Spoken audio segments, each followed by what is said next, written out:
मंत्री हसन मुश्रीफ आज गडिंग्लज दौऱ्यावर विविध विकास कामाच्या शुभारंभ निमित्ताने आले होते, ज्यात वडरगे रोडवरील विद्यानगरमध्ये कुमारसाहेब मोहिते विरुंगळा पार्क कामाचा शुभारंभ, सरस्वती नगर येथे ओपन स्पेसमध्ये खोदलेल्या विधन विहिरीचे पाणीपूजन व सोलर संघटनेचे उद्घाटन तसेच ग्रीन एनर्जी सिटी उपक्रमामार्फत वृक्षारोपण शुभारंभ करण्यात आला। यावेळी विद्यानगर येथे मंत्री मुश्रीफ यांचा जाहीर सत्कार करण्यात आला। आजच्या या कार्यक्रमाचा आढावा घेतला ते निकिता यांनी। आपल्या या विद्यानगरच्या ओपन स्पेसचा त्यांनी निधी निवड केली। आता चांगला निधी देऊन त्या विरुंगळा केंद्राचा कामाचा शुभारंभ करतायत। मी त्याला आश्वासित करतो की या कामामध्ये नगरपालिका कसलाही हस्तक्षेप करणार नाही, आमचे नगरसेवक कसलाही हस्तक्षेप करणार नाहीत। तुमच्या स्वप्नात असेल आणि मैत्रीसाठी आपल्याला जे करायचं असेल ते आपण या ठिकाणी करावं। जितके दिवस आपण मेंटेनन्स करू शकता तितके दिवस करावं आणि त्याच्या पुढची जबाबदारी ही नगरपालिकेला उचलेल असं आश्वासन मी या कार्यक्रमाच्या प्रसंगी देतो। सुरेश पवारांनी हळबे साहेबांची सगळी ओळख करून दिलेली आहे। मी या विभागाचा लोकप्रतिनिधी म्हणून मला वाटतं जवळजवळ 20 वर्ष झाली। अशा मोठ्या माणसाची माझी भेट होऊ शकली नाही आणि हे झाकलं माणिक राहिलेलं होतं माझ्या दृष्टीनं। आज माझी ओळख झाली। आता आमच्या नगराध्यक्षांनी तारांगणच का निवडलं त्यांच्याकडं यावर माझ्याकडं अजून काही मला माहिती नाही।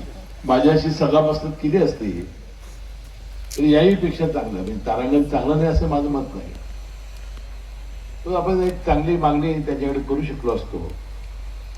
पण महेश तुर्बतमठ एक असा व्यक्ती आहे की निसर्गावर प्रेम करणारा। आता आपण बघितलं की वृक्षारोपण, वृक्षावर प्रेम आणि वृक्ष असल्याशिवाय जीवन नाही असं मानणारा तुम्हाला खरोखर एक भाग्यवान नगराध्यक्ष मिळालेला आहे। आणि मला वाटतंय त्याच्या पूर्णपणानं कारकीर्द ज्यावेळेस संपेल त्यावेळेस समर्पित भावनेनं काम करणारा एक नगराध्यक्ष म्हणून त्यांची आठवण डॉक्टर घाळी साहेबांच्या नंतर त्यांची राहील असा मला विश्वास आहे। निमित्ताने बंधू भगिनींनो, आपल्याला आठवत असेल की या नगरपालिकेची निवडणूक झाली, आमचे लोक सत्तेवर आले आणि पहिल्यांदाच आपण अशा ओपन स्पेसचा विकास करायचा हातामध्ये घेतला आणि त्याला मी जाहीर केलं की ओपन स्पेस जर तयार करायची असेल तर तिथे राहणाऱ्या नागरिकांचा सल्ला घ्यावा लागतो।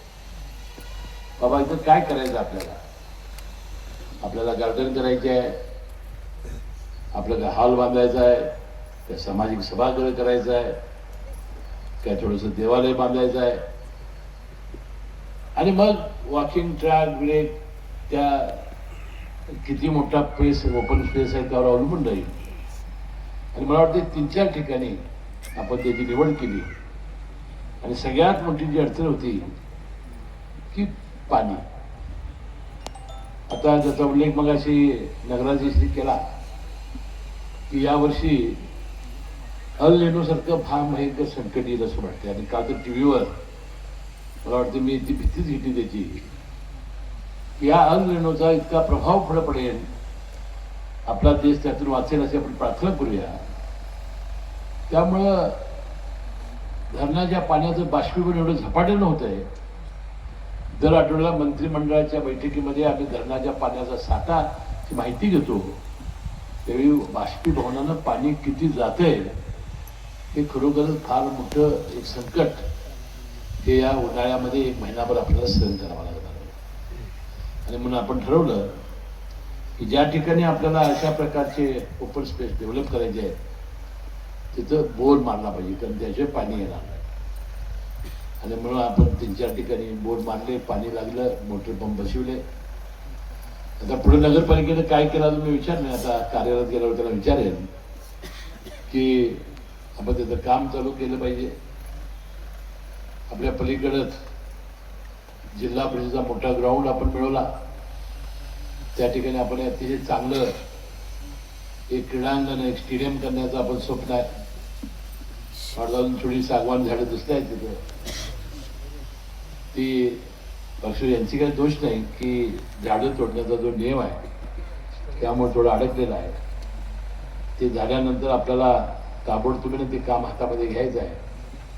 अनेक आश्वासनं आहेत. मी काय सगळी आश्वासनं आज आपला यापुढे सांगणार नाही, परंतु एखाद्या मित्रावर प्रेम किती असावं आणि मित्राच्या नावानं स्मरणामध्ये राहावं असं काम कसं करावं हे मला वाटते हडबे साहेबांच्याकडून आपण शिकलं पाहिजे. आणि ते म्हणाले की माझ्या मैत्रीचं जे अनुभव आहे ते मी उद्घाटनाच्या निमित्ताने सांगणार आहे. मी हडबे साहेबांना शब्द देतो त्या उद्घाटनाला मी उपस्थित राहीन. कसल्याही परिस्थितीत मी गैरहजर राहणार नाही. आणि तुम्ही हे चांगलं केलेलं काम तुम्हा सर्वांना शाबासकी देण्यासाठी मी निश्चितपणानं त्या ठिकाणी उपस्थित राहीन. म्हणते असे ट्रस्ट जर पुढे आले तर देवानंद इकडे तुमचं काम फार सोपं होईल. मला वाटतं या निमित्ताने जनकल्याण ट्रस्ट समोर आलेला आहे. त्याने गड्ड्यांवर साहेबांच्या विनंतीवरनं पाणी अडवा आणि पाणी जिरवा हा कार्यक्रम घेतला होता आणि ते म्हणते आमची जिद्दी शेवटी. मी काही विषय अजून समजून घेतला नाही. गड्ड्यांवर साहेबांची अनेक दिवसांची मैत्री हडबे साहेबांची आहे. आज माझी त्यांची ओळख सुरू झाली. मी जाऊन मुंबईमध्ये सुद्धा त्यांची भेट घेईन आणि त्यांचं जे काम आहे ज्याचा उल्लेख सुरेश पवारांनी केला, CA, chartered accountant, tax consultant, त्यानंतर कंपनी सेक्रेटरी, वाटतं माझी आधी जर भेट झाली असती तर माझी संकटातून अनेक मुक्तता झाली असती.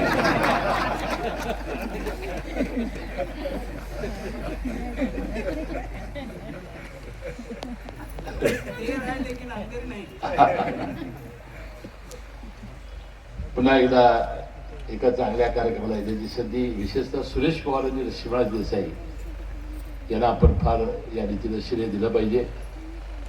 सातत्याने पाठपुरावा केला. आणि मी टीकेसाठी बोलत नाही की एखादा ट्रस्ट पुढे येतो आणि ते म्हणतो की या शहरामध्ये आम्हाला काय काम करायचं आहे, आम्ही निधी खर्च करू इच्छितो आणि आपण नगरपालिकेचा ठरावच देत नाही. ही किती आता अवघड गोष्ट आहे बघ. तू कधी हे मांडलंच नाहीस. या नगरीच्या विकासामध्ये आम्ही भर घालणार आहोत, परंतु आम्ही ठराव देणार नाही. काही झालं तर आमच्या हातच होणार झालं पाहिजे. यामुळं अशा गोष्टी चांगल्या होत नाहीत. मी काय तो टीकेचा विषय नाही माझा, पण मला ते वाईट वाटलं ऐकून. मला आत्ताच ऐकलं ते सुरेश पवार यांच्याकडून. ते म्हणाले की माझ्याकडे पत्राचा बंच आहे वगैरे वगैरे. त्यामध्ये काही मी न बोलता सुरेश पवारांचा अशासाठी मी उल्लेख केला की ते ऐनापूर गावातून आले. अनेक वर्षांची माझी आणि त्यांची मैत्री आहे. काही दिवस ते मला भेटलेही नव्हते. सुरेश पवारांचा मनपूर्वक आभारी आहे की हडबे साहेबांची त्यांनी माझी आज भेट घडवली. आणि मला वाटते मुंबईत मी जाऊन माझ्या व्यक्तिगत जे काही कामं असतील त्याचा सल्ला घेण्याचा प्रयत्न करेन. आणि उद्घाटनाच्या निमित्ताने मी हडबे साहेबांना शब्द दिलेला आहे की एक चांगलं पार्क जे तुम्हा सर्व विद्या या कॉलनीतल्या ज्या नागरिकांनी ज्या सोयी केल्या असतील, ज्या अपेक्षा केल्या असतील, स्वप्न बघितलं असेल, ते साकार व्हावं अशी अपेक्षा व्यक्त करतो. आणि माझ्याकडे फक्त रस्त्याचं काम त्यांनी दिलेलं आहे, ते मंजूर केलं असं मी त्यांना विश्वास देतो. आणि पुन्हा एकदा उद्घाटनाच्या निमित्ताने आपण सगळं व्यवस्थित बोलूया. यानंतर आम्ही सरस्वती कॉलनीला बोर मारलेला आहे. त्याच्यावर आपण सोलरनं पाणी काढलेलं आहे. पाणी भरपूर लागलेलं आहे. तर तिथं लोकांनी जर मत दिल्यानंतर पाणी जनतेने आम्हाला पाणी भरपूर दिलेलं आहे. म्हणून तिथला कार्यक्रम करून मी कार्यालयामध्ये जाणार आहे.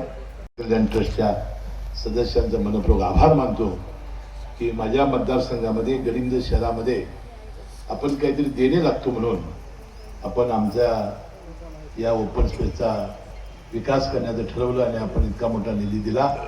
याबद्दल गडिंग्लज नगरपालिका आणि विशेषतः या विभागाचा लोकप्रतिनिधी मनपूर्वक आभार मानतो आणि धन्यवाद देतो. जय जय महाराज.